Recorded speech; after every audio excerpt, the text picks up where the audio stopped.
Hello, this is History Shorts with the Artifactual Scholar. Today I'll be talking about the presidential election of 1824.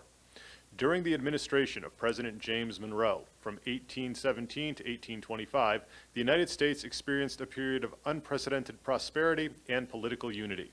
In fact, the period is often called the Era of Good Feeling. By the time of the presidential campaign of 1824, much of that political unity had begun to fray. Though there was only one de facto national political party, the Democratic Republicans, the nation was marked by political sectionalism. In fact, the presidential candidates that emerged in 1824 represented different geographical areas of the United States. Andrew Jackson, the hero of the Battle of New Orleans, enjoyed wide popular support, particularly in the western states. William Crawford, the Secretary of the Treasury, was seen as an early favorite. John Quincy Adams, the Secretary of State, was supported by the New England states.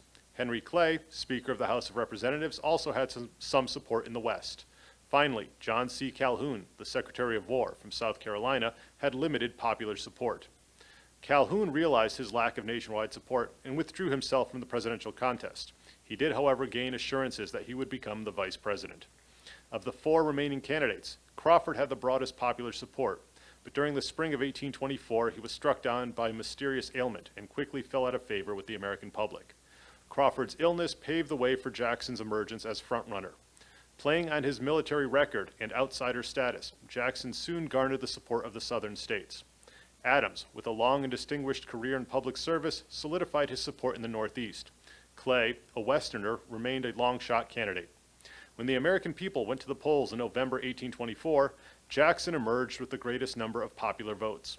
But when the Electoral College met in December of 1824, none of the candidates received a majority. Though Jackson had the most electoral votes, he did not have more than 50%. Therefore, the election of the president fell to the House of Representatives, whose members, according to the 12th Amendment, were to choose among the top three electoral vote getters, in this case, Jackson, Adams, and Crawford.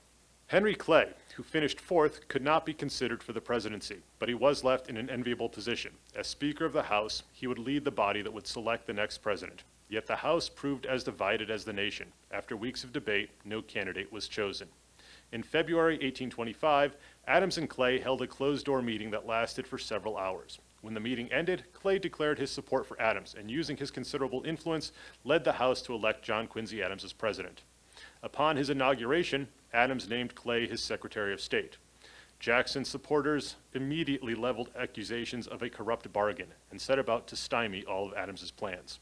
4 years later, in what would be one of the most vicious electoral campaigns in American history, Jackson defeated Adams. This has been History Shorts. Thanks for watching.